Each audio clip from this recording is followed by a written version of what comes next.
Okay, we are recording. Happy Friday, everybody. It's just me and Sakib. You guys hopefully know us well. We are looking at the pool fees, and I'll go ahead and change this here. Um, they are astonishingly high.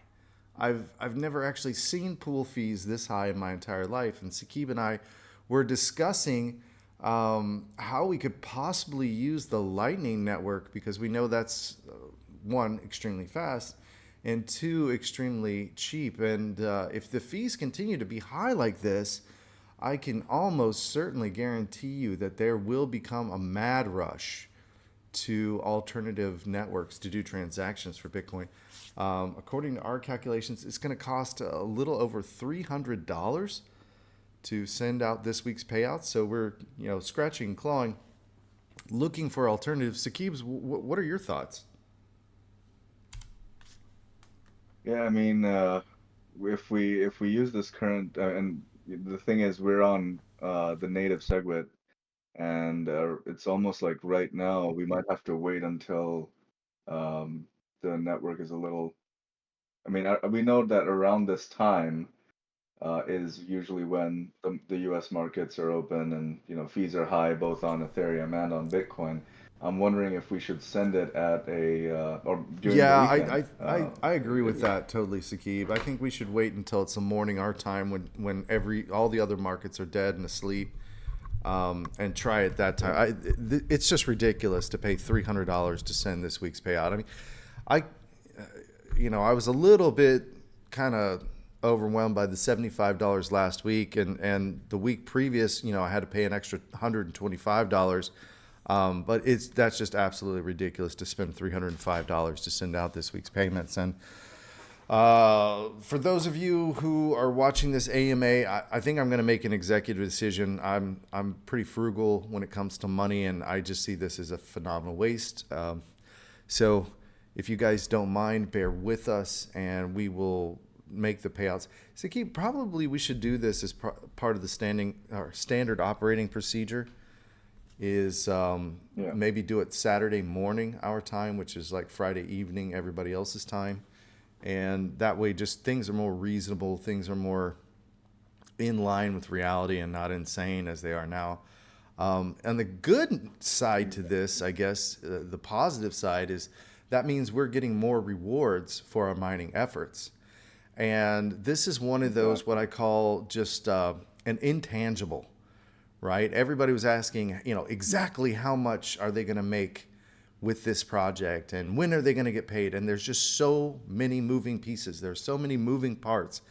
It is almost impossible to say with certainty. Like, there's no way I could predict that the fees would go astronomically high, which would mean that our mining rewards would increase. How could I know this? I'm not psychic.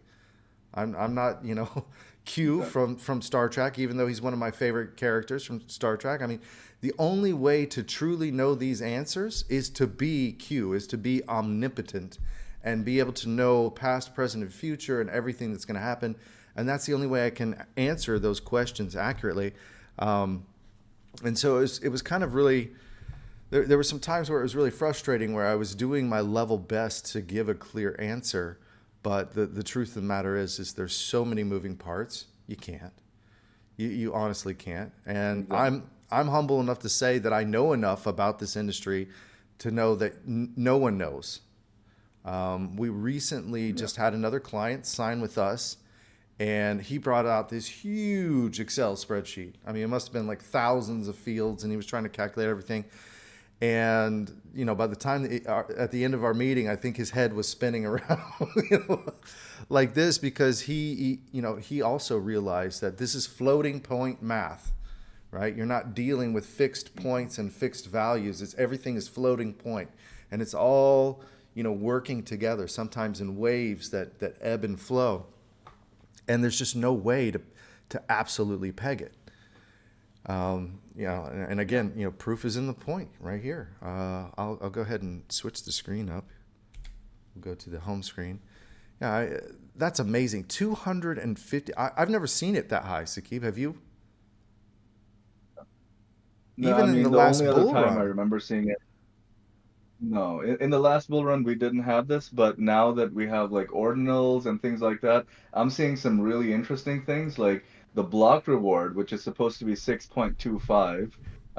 There's actually like sometimes it's close to 7 Bitcoin per block, and the reason for that is because there's like ordinals that are now going on. People are paying higher fees to try to get their Bitcoin NFT on the blockchain. So things like that are really pushing up the Bitcoin block reward as well.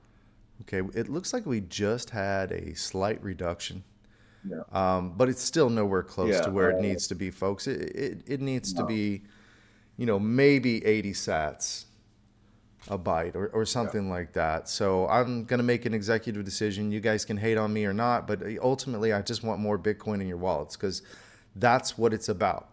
It's about accumulating Bitcoin. And if yeah, you're throwing it away on fees, what's the point? There's really not any point in that. So yeah. if anybody's mad about me putting more Bitcoin in your wallets, you can take it up with me.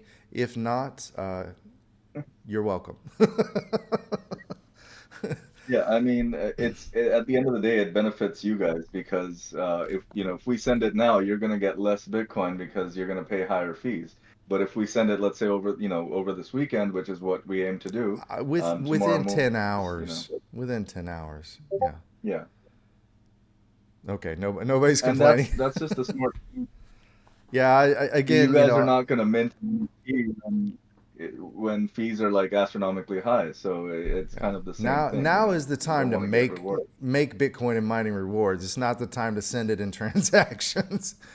So, you guys Yeah. joined our project because you wanted a guiding hand of, someone who had season in the industry and had wisdom. This is my bit of wisdom. Let's put more Bitcoin in your pocket and wait until fees calm down. Same with Ethereum gas fees. What are Ethereum gas fees right now?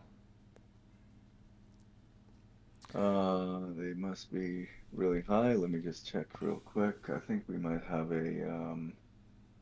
a gas fee meter in our group chat too here. All Uh, right. As much as I enjoy the Friday payouts, guys, and I look forward to them, I'm going to go ahead and just save this one. So it is saved in our Electrum, and we 40 40 is the current 40 is the 40 gas. I mean, GUI.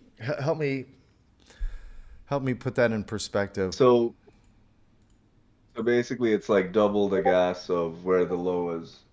Like if you did it like let's say on at 7 a.m. this morning our time, you would be paying 20 GUI. Well, So like half the gas. I remember when you could send like literally $1 million worth of Bitcoin for less than $5. So Yeah. $300 just sounds ridiculous to me. That's a car payment, folks.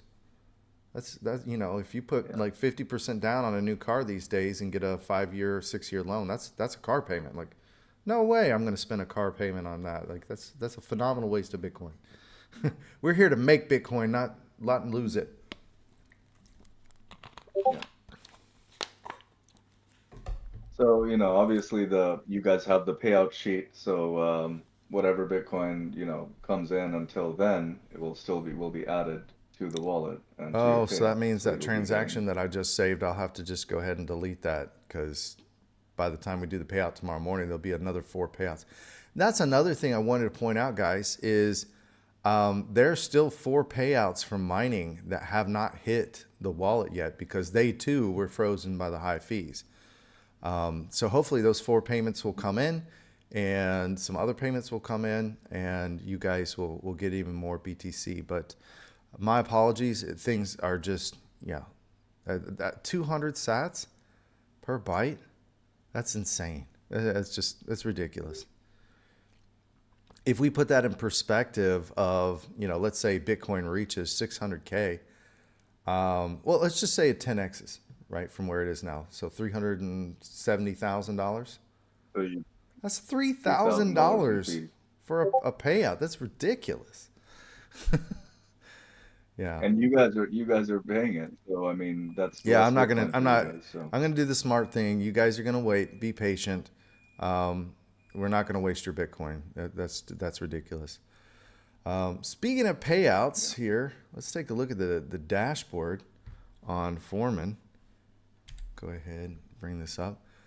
Um, I think okay, mine so gets sometimes it rebooted. does this when you look at like the miners that here. Do you know how to get out of this? What happens is when you look at the miners that are having trouble, it like locks on those and it only shows you those stats. I Yeah, I think I usually think you, use if you the clear the filters filter, on. maybe that'll do it. Okay, there we go. Now we're bringing up the real world stats of what's going on. I just kind of want to show you guys. Let's take a look. We'll look at the 30-day view. So you can see we had, just this phenomenal stability, this really flat line. And then I upgraded the network so it's on an uninterrupted power supply. And then ever since then, things have just kind of been shaky, Sakib. I don't know how else to explain it. And we've And kind of, yeah, go ahead, Sakib. it's it's strange that it's like the UPS is not connected to the miners in any way, but It's not it even seems like sharing the ever same since we power added, circuit. the only thing it's sharing is like, I mean, power to the internet, which I don't know, if that could cause any issues. Like, I can't see how and or why, No, all of but the it's network and strange. switch gear is completely isolated off of grid. It is all being fed from the uninterrupted power supply, the UPS. So previously, we were literally running the switches directly off the PDUs that were supplying the powers to the miners. And Sakib and I have kind of come up with the theory that since basically the entire network is being managed by this, cheap internet service provider router, right? And we all know that, internet service providers don't give you the best gear. That's why we all upgrade our Wi-Fi routers and things like that. So we theorized that maybe this cheap Wi-Fi router given by the internet service provider is just not up to the task of managing so many devices. And what I've done is I've purchased this handy uh, managed switch here, and what I intend to do is I'm going to create a virtual LAN, a subnet, if you will, specifically for the miners to operate on. And again, this also gives us, a little bit more management control. In the beginning, we told you that the first thing that we do is we kind of have to label everything and identify all the miners in the network. That way, if there's a problem, we can quickly see which one it is and diagnose what's going on. And this will help us kind of further refine that. But that's all it could be, Sakib, because that's the only thing that changed. We didn't even turn off the miners when I switched over the network onto the UPS. So it's got to be something network related. Maybe, like I said, just the ISP, that little Wi-Fi router thing. It's just not up to the task to handling that many devices on network. So Yeah, we're and going to especially isolate the now we network. have all 60. Yeah, we're going to isolate the network onto this nifty little managed switch. And also we're going to put some other things on the managed switch, our security cameras and things like that. And hopefully that will fix the problem. Other than that, I don't know what else to do. Tomorrow morning, we've got a meeting with electricians. We acquired a couple more sites this week, and we've got a meeting with the electrician. So perhaps we can talk with him, the master industrial electrician, and get Sure. his thoughts. We also ordered new PDUs. Can I show them the PDUs, Sakib? Yeah, yeah, sure. All right. Let me get Maybe that. maybe you can share it on your screen as well. Did we put it in the company group chat, or did we put that in? Um, Let's see what I I can think find it here. was in. Let's see. Can you guys? I guess you guys can't see that because it is not on the right focal Well, point in the I'll try to screen. Let's go here. Go share my to. screen here. Yeah, share your screen. Let me Open just that. scroll up through all of our company chats here. Sakib, if you can find the picture Okay, real I quick have and the. re-forward it into the company group Yeah, I chat. got it. You got it? Oh, okay. So I can pull it up Yeah, and show yeah. it I for was about to everybody. share my. Sure. Right here. Okay, we're seeing this picture. And I will share my screen as well. Okay, and I will change my screen orientation as well, so everybody can see this. Um, so we really the upgraded PDUs that we got, I think were okay in a pinch, but they're not ideal for enterprise level solutions. And so we've decided to upgrade to these individually addressable. I think our biggest complaint with those PDUs is like it was all or nothing. It had one breaker on it and everything either worked or it didn't. It didn't allow us to, take off specific areas offline and do some further diagnostics. And I saw that shortcoming pretty quick on. So I was like, Sakib, let's just go ahead and step up and upgrade all of our operations to these really nice 5-core PDUs. In case you don't know about different Exactly. cores, I'm going to explain that to you. They're probably like, Ethan, what is he talking about? 5 cores. So every proper PDU, first of all, in my professional opinion, should have a cable gland, which is this kind of like plastic thing at the end. This is called a cable gland. And it's where you can feed the cable into the PDU, and you can actually screw it tight around the outer sheathing of the cable and lock that cable in place. And our current PDUs do not have that feature, so that was one feature I wanted implemented. Another thing about our current PDUs is they are 4-core. And the 4 cores represent 3 phases, right?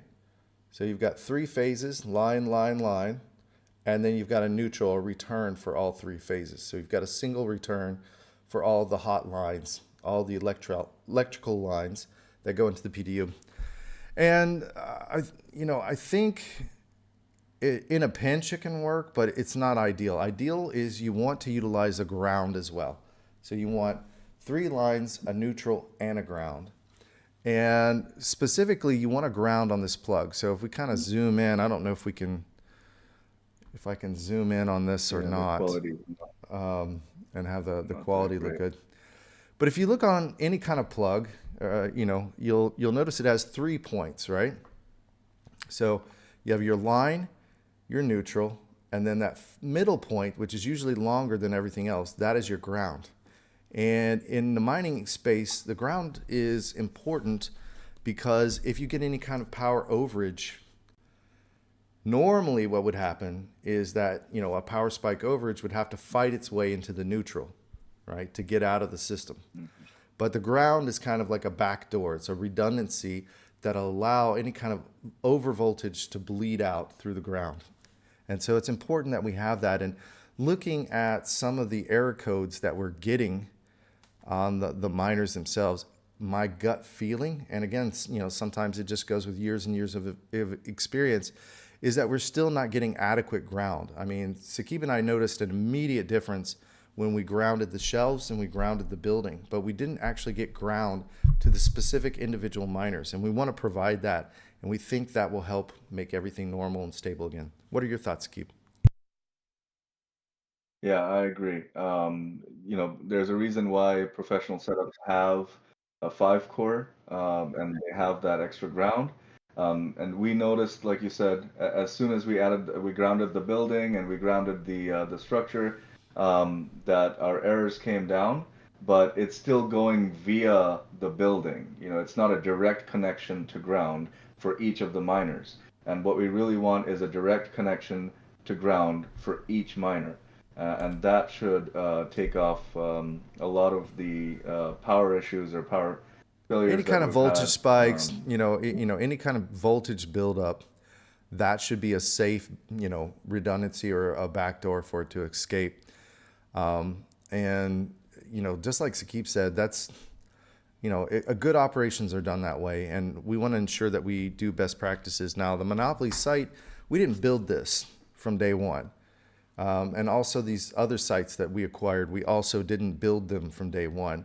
And so we're kind of having to go in and, fix these details that weren't done right from inception. Normally we like to do things, we build them from scratch, we build them from the ground up, and we build them right. And, this is exactly why we do it that way, is so we don't have to work out all these bugs and all these gremlins and things like that. But it is what it is. I just thought I'd give you guys a little educational moment. 2 things two weaknesses that we found in the system. One is that we want to isolate all the miners on their own VLAN. We want them all being managed by their own managed switch. That's what this is. So we're not relying on the ISP Wi-Fi router combo, whatever, that they give you. We're not relying on that to manage our network infrastructure, because that's usually a very weak piece, and it's really only just designed to do WAN connections, which is to connect out to the internet. So we don't want it to do any of the heavy lifting of the network tasks and the network duties. That and adding in true ground to every single plug. Other than that, man, if we're still having problems at that point, this will be a true mystery. This will be a teaching moment for me and Saqib, which is something that hasn't happened in quite a time. So I hope that resolves everything. But if it doesn't, then we're gonna have to really get out the science, science the shit out of But yeah, I everything mean, over the there. good news is we have all 60 miners running now. I mean, Yeah, we got the repaired but miners it's back. not It's stable possible, though. Like but it's constantly. not stable. Here's the It's good not news. 100%. Like, The good news yeah, is we're getting reboots all the time, but it's not the same machine over and over again. So that's real easy to diagnose. When the same machine is constantly failing, then you can clearly see, okay, this machine, it's got an issue. We need to keep an eye on it. Then we start studying the logs. Okay, it looks like the power supply is going out. Yada yada yada. We create a repair ticket, and then we send it off, and it's easy peasy. What's unusual about what's going on now is we're not seeing the same machines, having to reboot or fail over and over again. It's different machines, and it's different blocks of machines. There's a randomness to it. Now we know that there's some sort of kink in the system because machines are constantly having to reboot, but we can't figure out what it is. And the only thing that changed, that made it go from completely stable to this kind of unstable state, is the network. I literally just unplugged the network switches and plugged them into the UPS. That's all I did. So the miners weren't even powered off. They weren't, there was nothing that could have affected them. So between the grounding of the system and the network of the system, that's the only two places I can see where there's a problem or a possibility for a problem. So like I said, tomorrow we're gonna go and we're gonna work it out. We're gonna put everything on its own sub network, so everything is managed by this lovely managed switch. I'm kind of a nerd when it comes to computers and networks and stuff like that. Saqib will tell you. Like, Saqib's all like trying to find some tool online, and I just pull up command line and do a netstat -an, and I can tell you all the IP addresses of the network. And Saqib's like, behind my back, like, wow, Ethan knows old school shit, because when we were trying to add that last miner, we were trying to add it to an IP block that ended in 70, and we found out that 70 was already occupied, and we still never figured out exactly what was occupying 70, right? My theory is it's one of the unmanaged switches that we're using is reserving 70. That's my theory. DHCP is a wonderful thing, but it can also be, the work of the devil. For networks that don't have to have specific diagnostic, I don't know what's the word that I'm trying to say.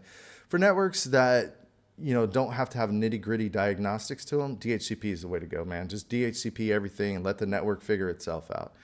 And put your head to rest. But when you've got specific miners, you need to marry their MACs to specific IP addresses, so it becomes very easy to diagnose them and to figure out where there's a problem. If you DHCP everything, basically every time you turn on and off the system, everything resets to different numbers and different places. Yeah. And so if there's a problem, it's like you have to hunt and peck through the haystack to find the machine again. But if you static IP everything, then you constantly know, okay, this IP belongs to this machine. And that's all I can think of, Saqib, is that we're just overtaxing that ISP, it is. Wi-Fi router. Well, it's just not up to the task. I mean, we have fixed IPs on our miners, but then it's having to do fixed IP for the miners, but then it's having to do DHCP for like Wi-Fi connections That's or what I'm saying. other Yeah, we're other things. overtaxing what that thing can do. And so we're going to separate and do the fixed IPs through the We're managed going to do a switch, subnet, and its then own the virtual Wi-Fi route. LAN. Yeah, exactly. So, all the miners will be controlled on the virtual LAN on this switch, and then everything else can be DHCP, and everybody will be happy and everybody will play nice. But yeah, okay, so I think, we continually get this pool error where it says pool does not support the ASIC boost mode. If we kind of go into some minutia of detail, when you set up a miner, you give it multiple pool information. So there's a primary, secondary, and third. And if one of the pools, for whatever reason, goes offline, then it goes to the secondary and so on and so forth. For some reason, and again, I believe this has to do with our network, when it tries to make that establishment, that connection with that first listed pool, the network's not running or something like that. And so it goes to the failsafe, the secondary, and the secondary doesn't support ASIC boost. It's just a standard Bitcoin mining protocol. And so it throws this error at us. So I'm pretty sure that will be resolved by the network. And then we get these other errors, like the 2 series errors are things to do with the power and the PSU. Power. Right? And then the 5140, we still don't know what that is. It's unspecified. We've asked the engineers at What's Miner. It's like a dummy error. But it has to go up into the higher levels. So the 5 series error codes are all related to like voltage, tuning, and something like that. So it's some sort of tuning number that it's throwing out, or some sort of tuning error that it's throwing out. And again, that could go to an issue of ground, right? If you've got an over voltage and no place for it to bleed, you're going to get these little micro spikes of voltage and things like that. So, yeah. So power, network, and voltage spikes is what we're consistently seeing across the board.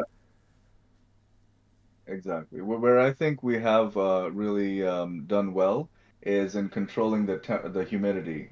We have an automatic sensor that basically senses the humidity, and then we have our cooling curtain pump. You're happy about that thing. I got that thing, and you were like, you weren't expecting it to be as cool as it is. Can you share a screenshot? Share a screenshot with me on the company chat so I can also show it for the YouTube people. But Saqib loves his new toy, so I got him a new toy, and he really enjoys it. It's basically a sensor that is an IoT, Internet of Things, a smart sensor. It connects to your Wi-Fi, and in the process, you can set up conditions for it. And I'll go ahead and just fire this up for everybody. So it monitors the humidity at all temperatures. Did we go above 30 today in terms of temperature? No. All right. And in terms of humidity, it looks like we're at 77, 78 right now. 78, and the pump is obviously off. Yeah, okay. The pump goes off after 75. Yeah. So, as we didn't really pump all day. As we said from the beginning, temperature is really not our issue in the UAE. It's dealing with all this moisture in the air. And anything above 80% is no-go. It's very bad for the miners, especially if you're in that dew point, right? So there's kind of an equilibrium between temperature and moisture. And once you reach a certain temperature, that moisture will then evacuate the air and it'll start to condensate on everything. And that's a very bad situation because water and miners, no bueno. And as I explained to Saqib, the miners have 1 million different sensors in them to protect against temperature. So if the environment gets too hot and the miner gets too hot, it's got 1 million different sensors that'll detect that, shut it down, reboot it, do whatever it needs to protect it. It'll start underclocking or whatever. So temperature, we never really have to worry about. But the miners have really nothing. I don't know of any miners that have a humidity sensor in them that will detect an over moisture in the environment and be able to shut down to that. So we have to be very wary, very cautious, very aware of that. And when we detect that the temperature is low and the humidity is high, we shut off the water curtain and then we draw in air. And another measure that we take is we will also shut down the fans. So we don't want to draw oodles and oodles and oodles of this moist air across the miners. We actually want to draw less air across the miners and let that air heat up and get rid of some of that moisture and dry it out and recirculate through these miners.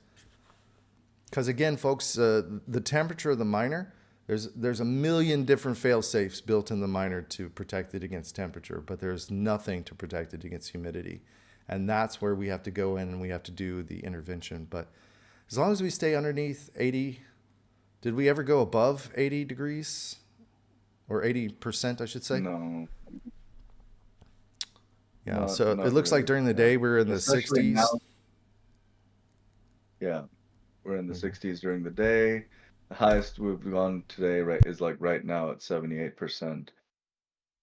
And it rained a lot today in the UAE. So even though we had the Uh, pump off, I beg to differ. Okay, so a mild, moderate AM thunderstorm is like the apocalypse over here. I'm not joking. Like, if you go on Facebook to all of our UAE chat groups, I mean, there are people who are showing like floods coming down their stairs. Sakib, do you have a video of that? Can you share that video that you shared earlier, where here, like,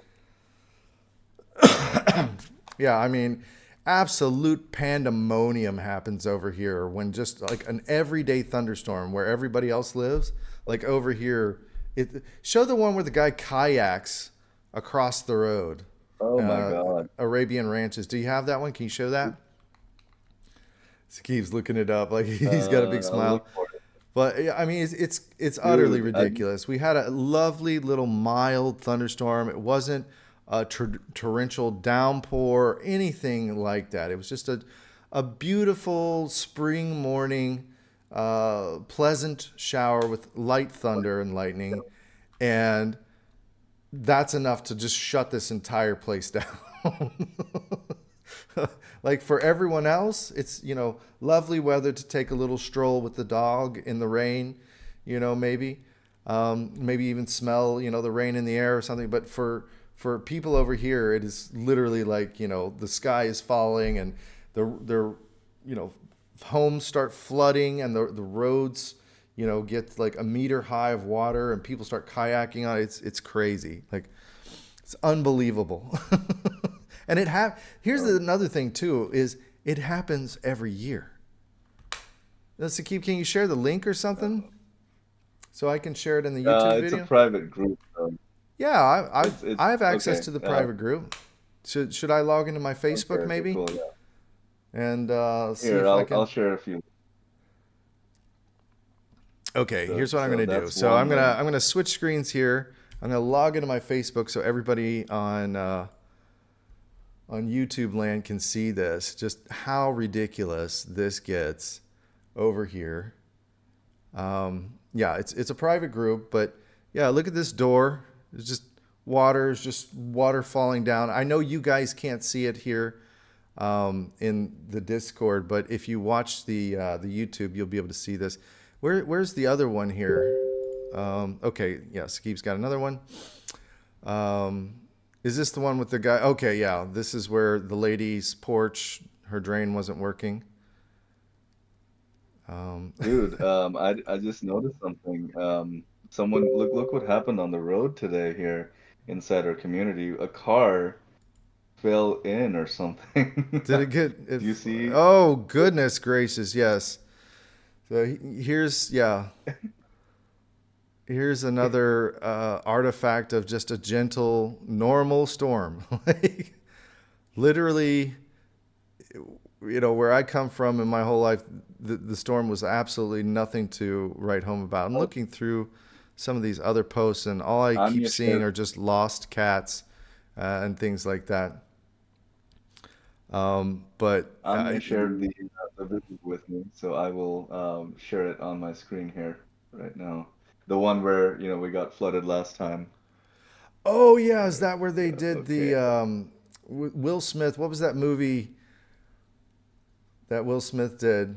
And it's So, like you are not alone, and that was like one of the best things. oh, Oh, here's the that was kayak video. hilarious. But yeah, Let me change the yep. screen here, Sakib, so everybody on yeah. Let me change the screen here so everybody can see this.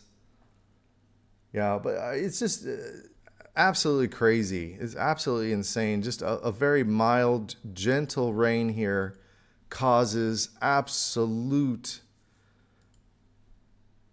insanity. Yeah, just Yeah, I mean everything falls apart to hell in a handbag over here with even just a mild, gentle rain. And I guess we're no, we, we're not an exception to that. We did find a leak in the farm today. Wasn't a major leak or anything like that, Yeah. but definitely taking a note of that. I'll be going on site tomorrow to fix that. And this is one of those things when you buy somebody else's place, like you're just not going to know about it until you get a rain and you can see where the leak is. But fortunately for us, nothing crazy like that happened out in the desert. It only seems to happen around here in Dubai. It looks like our fees have gone down Okay. significantly, Sakib. They're about half Oh, of what okay. they The fees were have when we gone. started. So we'll keep an Oh, eye on it for you yeah, guys. that's around usually around the time that markets open in the US is like the worst time. Yeah, you think? Oh, wow, yeah, they have gone down like to half almost. Yeah, about half of what they were when we started. So we'll keep watching, and when the fees become reasonable, we'll send out your payout, guys. Don't worry. If you can't trust us by now, then I don't think you should be involved with us. Right?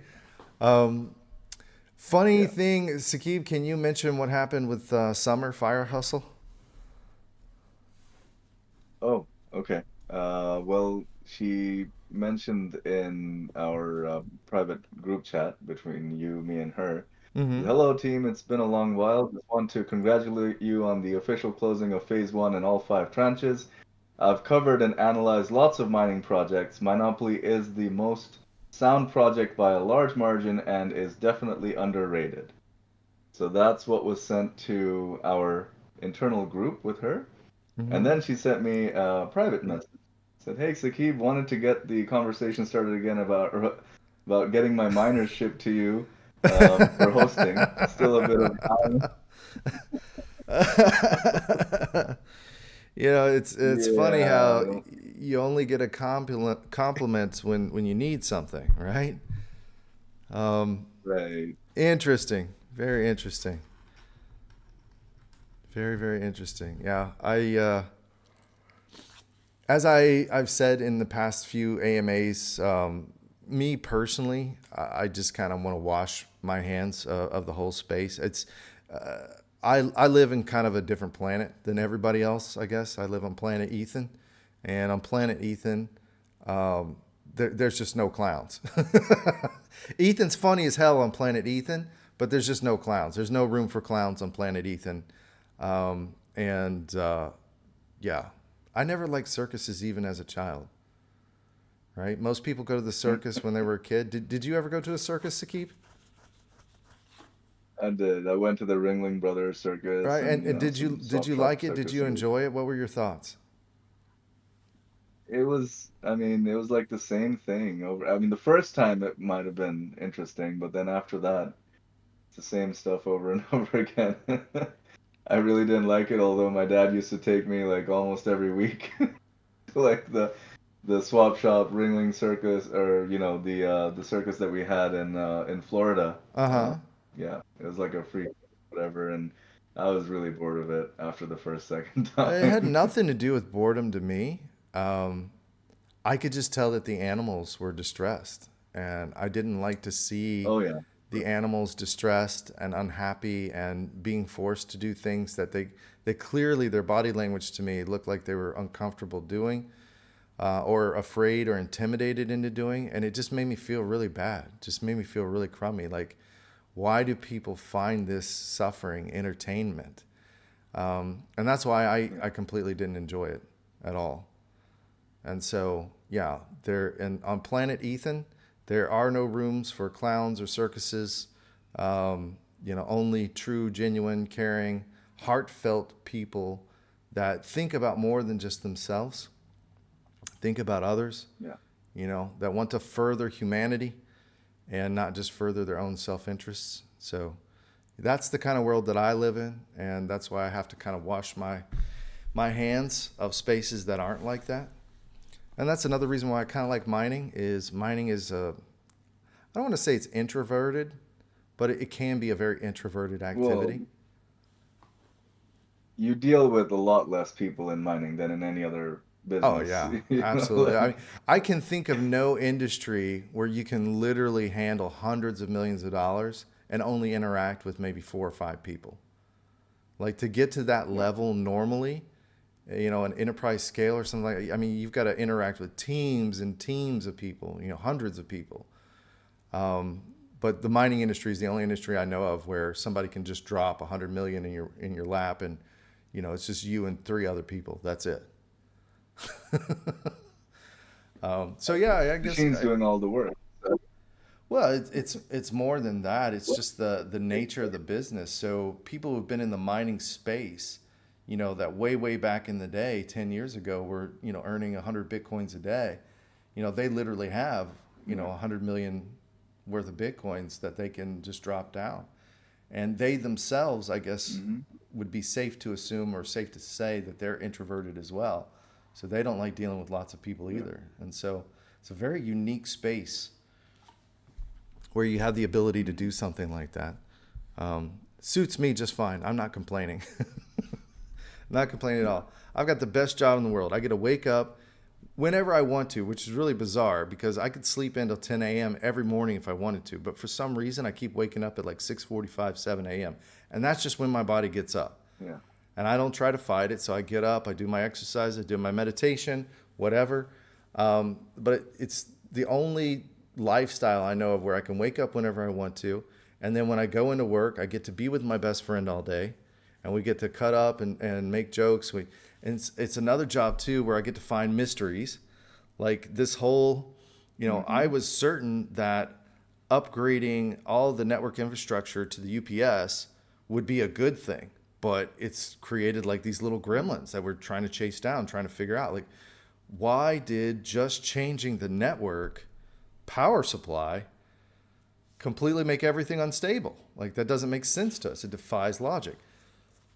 And so yeah, it's like I get to wake up, I get to be with my best friend, I get to find a mystery, I get to like put my brain power to figure out what the mystery is. I get to apply, my logical theories and test them and evaluate them. So I'm kind of like a detective and a scientist all in one, Hmm. and I just love it.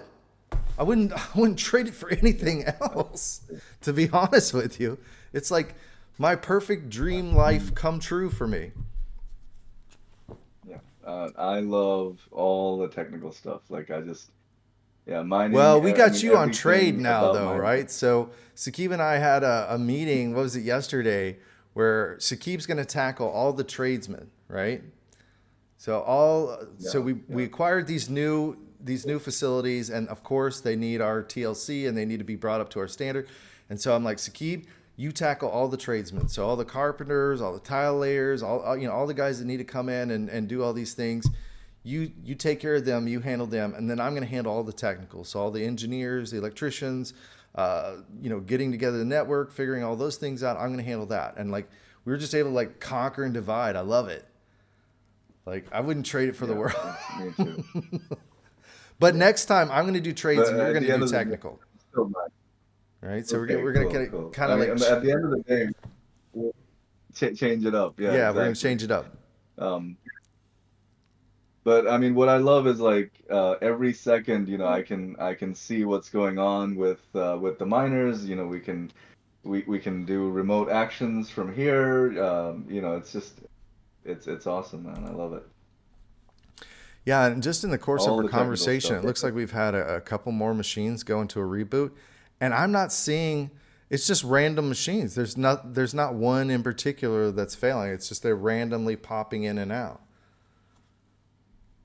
Yeah, it's It's got to be it's a network strange. issue, man. It It's seems got to be. it has to be. And the thing is, like, it happened right after we put in the UPS. That's Before that, it was It was all rock running like stable. Like perfect. for it was boring. Sakib was like, "This is like watching paint dry." Be careful what you wish for, Sakib. Yeah, right. Be careful what you wish for, buddy.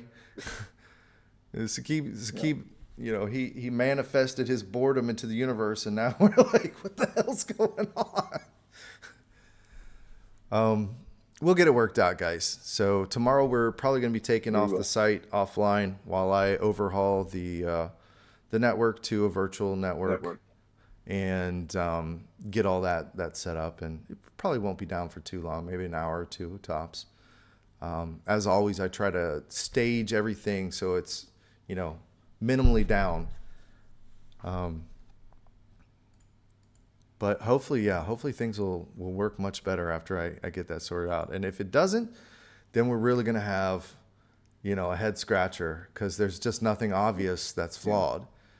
And that will be fun to figure out if that's the case. Hmm. There's a part of me that's like, I want the satisfaction of fixing this with resolving the network. And then there's a part of me that's like, but what if it doesn't?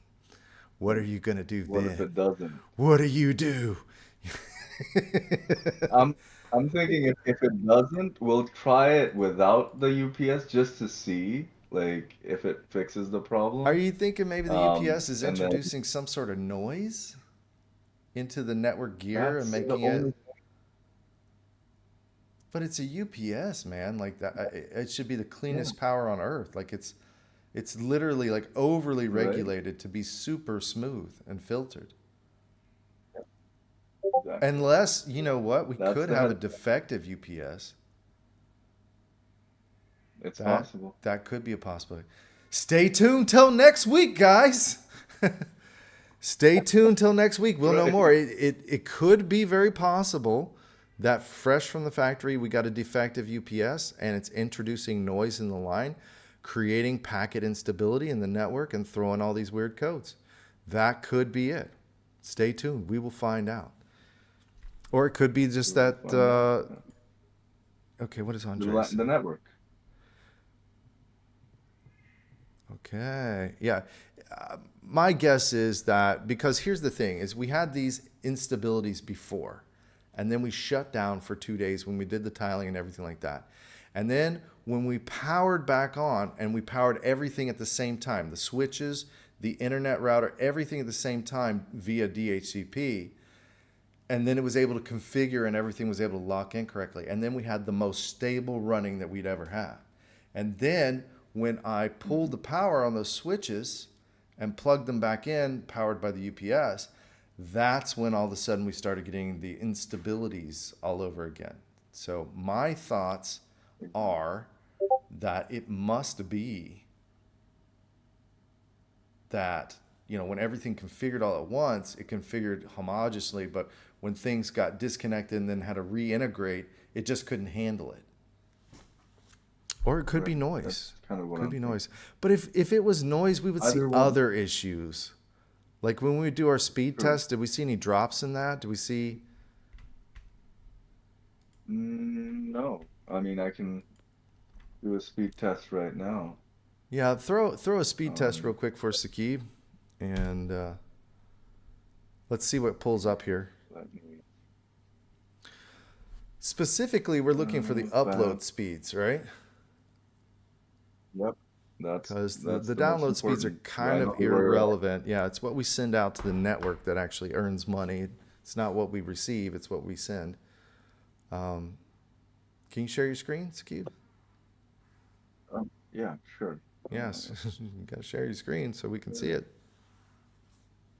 Actually, you know what? I think I okay. can pull up your screen here. Yeah, there we go. Let me go back here. So show more info, and then oh, Uh, did yeah, for did some my screen? reason it came up on the lock screen for me, Sakib. Can you unlock it? Yeah. I was trying to share TeamViewer and TeamViewer closed.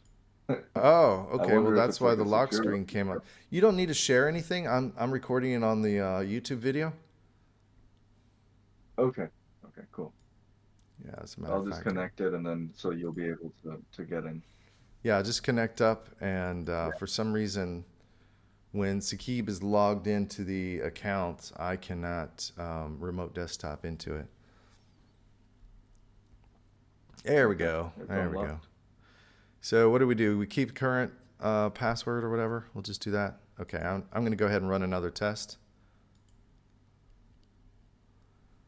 So it's looking like we've got 150 megabits, 180 megabits down, 160, which is perfectly fine. I can actually stream from my Plex Media server.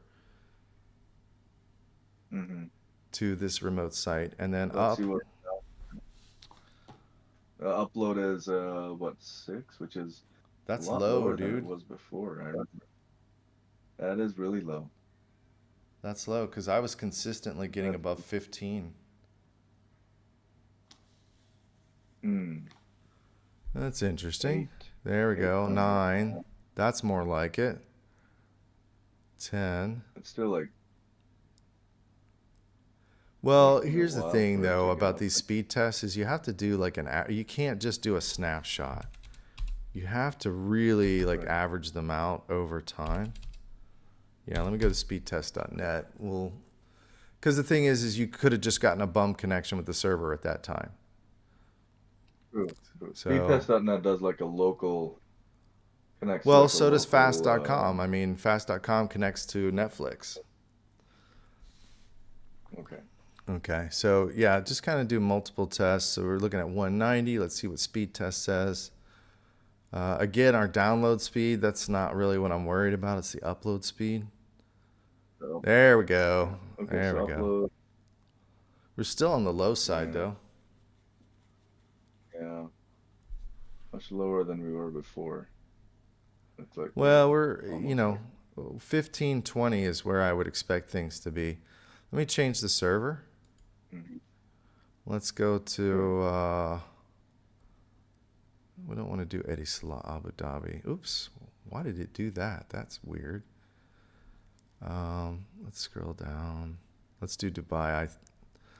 I know this is a good network. I've tested this network out many times here. i3d.net. Mm-hmm. Here in Dubai.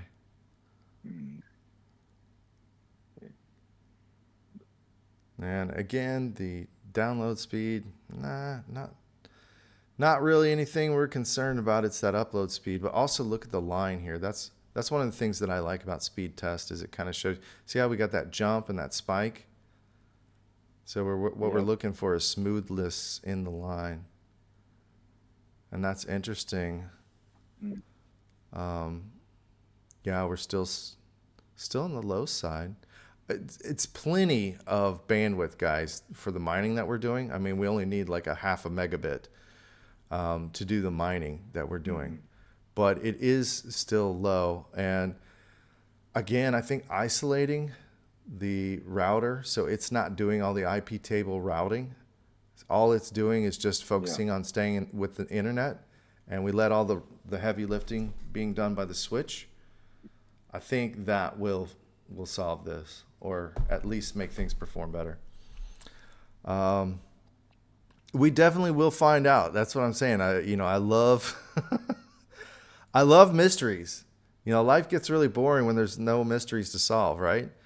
And so you keep throwing Yeah. these mysteries at me in front of me, and I will find out a way to solve them. I will find out a way to um, to make it come together. So we're looking at 140 down now on fast.com, and anything above 10 I'm Hmm. happy with. I just don't like how it stays low for so long and then finally goes above 10. There's 11, 12, 13.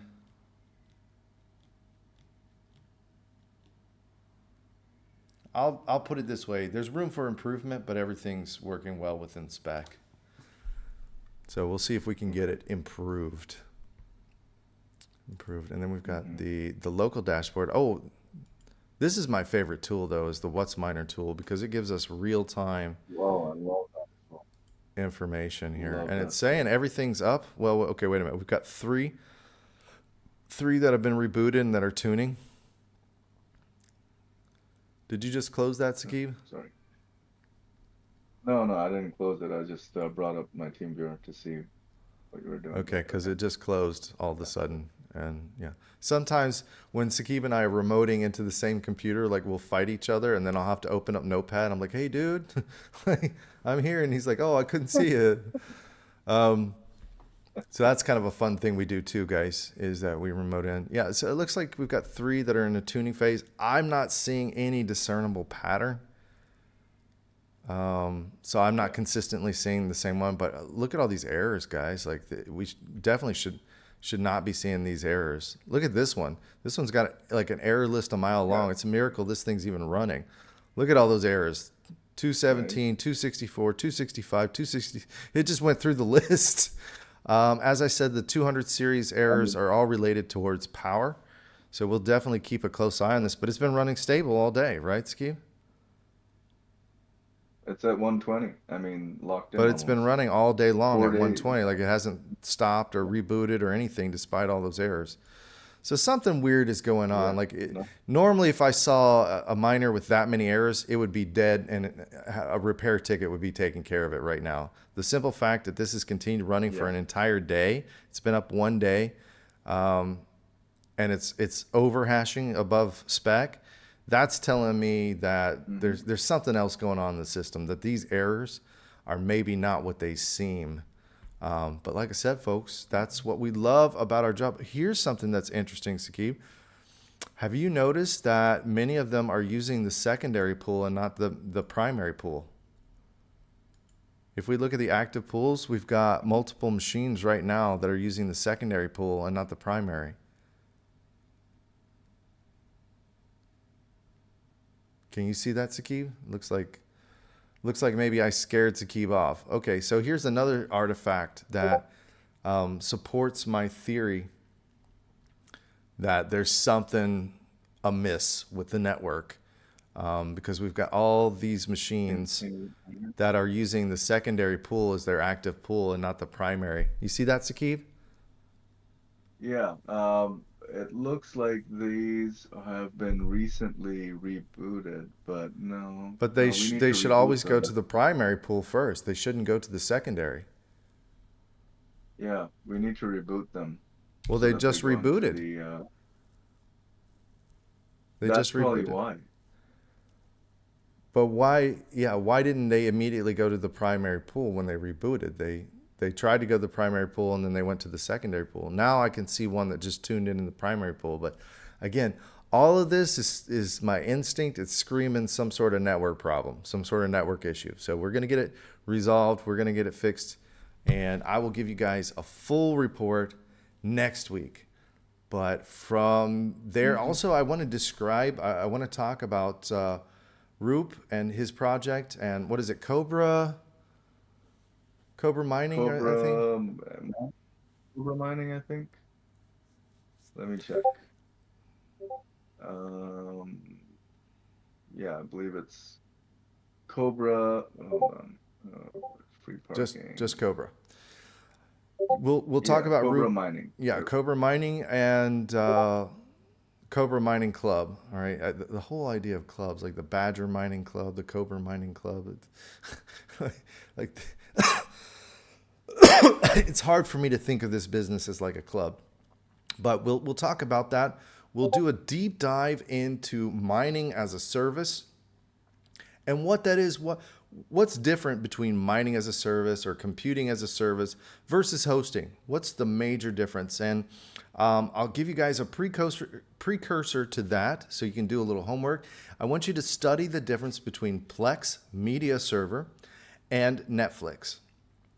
So both services allow you to stream media content into your own home or remotely when you're traveling or whatever.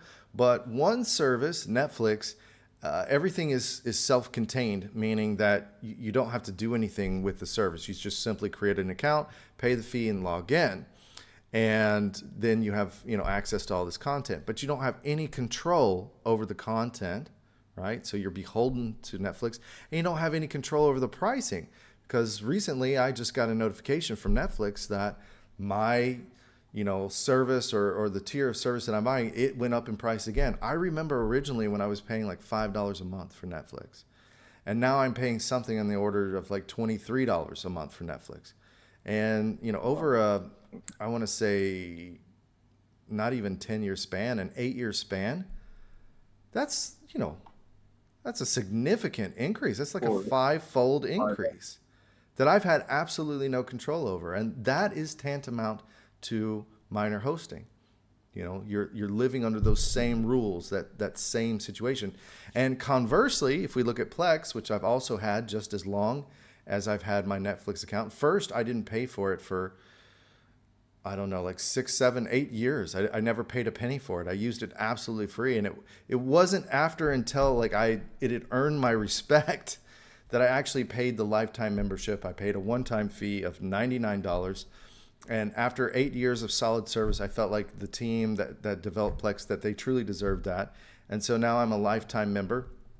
I'll never be charged anything else for any kind of upgrades and features, but it just keeps getting better and better and better. Every time I log in, there's more and more features, there's more Yeah. things done, but I control the show. I get to decide what media goes on my server. So it's only movies that I like to watch. I can put the newest movies that come out on my server, and I can share them with my friends and family anywhere. There's no limit, and I can stream them remotely. I was watching my Plex media server when I was flying from the United States here to Dubai, which I was amazed that I could actually stream that over the plane Wi-Fi.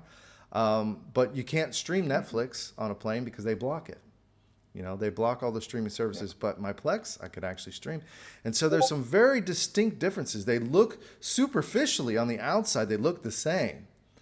But when you dig into the nitty gritty, hosting and mining as a service or compute as a service, they're very, very distinct differences and very, very distinct advantages, disadvantages between the two. It just depends, tomato, tomato, how you look at things. But I want you guys to understand those two services, and that will help me explain to you the difference between hosting in general for crypto miners and mining as a service for crypto miners. With Yeah. that being said, again, happy Friday to everybody. Hope you guys had a great week. I'm going to sign off here, and I will see you guys next week. Take care, guys. All right, see you.